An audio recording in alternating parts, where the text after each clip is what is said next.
back to my channel eMind IC। With the help of this technology आज हम लोग इस वीडियो में सीखेंगे कैसे single layer, dual layer and multi layer जो प्रिंटेड सर्किट बोर्ड्स है, PCBs है, उसका कैसे हम सोल्डरिंग करेंगे, डिसोल्डरिंग करेंगे।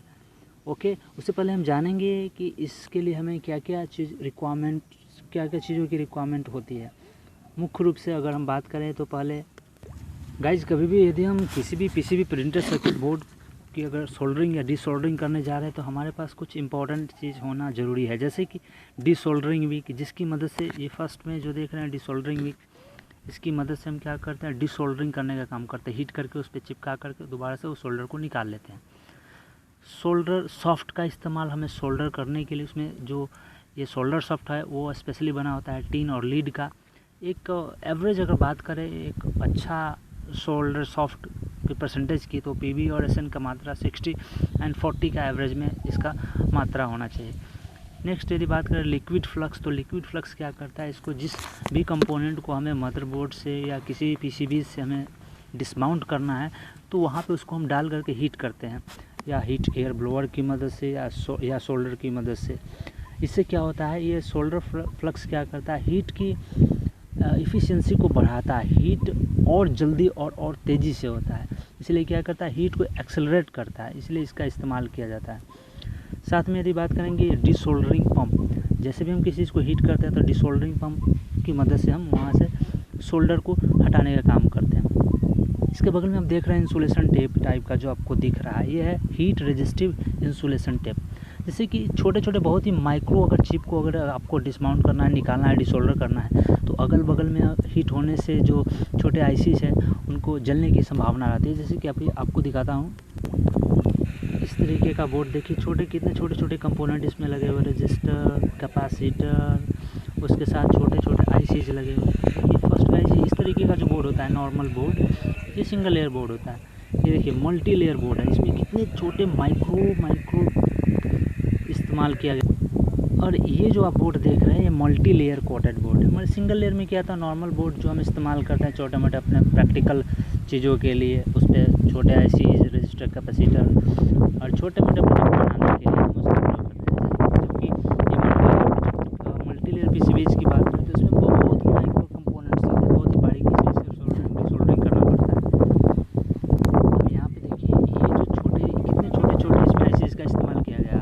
अगर हम किसी एक के ऊपर हिट देते हैं तो बगल के जो छोटे मोटे IC रेजिस्टेंस वो भी गिर जाएंगे। तो इसलिए हम हीट रेजिस्टिव इंसुलेशन टेप का इस्तेमाल करते हैं, ताकि बगल में अगर हम उसको चिपका दें, जितना ज़रूरत है उसी एरिया को छोड़ करके अगल बगल में चिपका दें तो वहाँ पे उसका हीट का असर नहीं पड़ता है।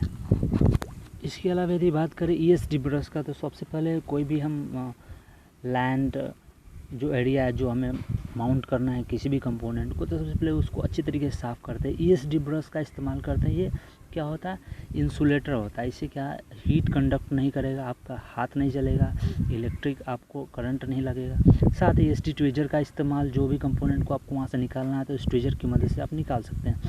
वायर कटर, वायर स्ट्रिपर छीलने के लिए, वायर कटर काटने के लिए, डिफ्लक्स करने के लिए इसका इस्तेमाल होता है। स्प्रे पेस्ट, एक इस तरीके का एक स्प्रे होता है जिससे अगल बगल में जो भी स्प्रेड हो गया आपका वो इकट्ठा नहीं होगा, वहाँ पे जमेगा नहीं। और साथ में यहाँ पे जो लिक्विड देख रहे हो IP आइसोप्रोपाइल है। आइसोप्रोपाइल का इस्तेमाल जो बोर्ड को अच्छी तरीके से साफ़ करने के लिए किया जाता है। इससे पहले CTC का इस्तेमाल किया जाता है, अभी ये आइसोप्रोपाइल का इस्तेमाल किया जाता है। ओके, सो अभी हम देखते हैं प्रोसेस के ऊपर।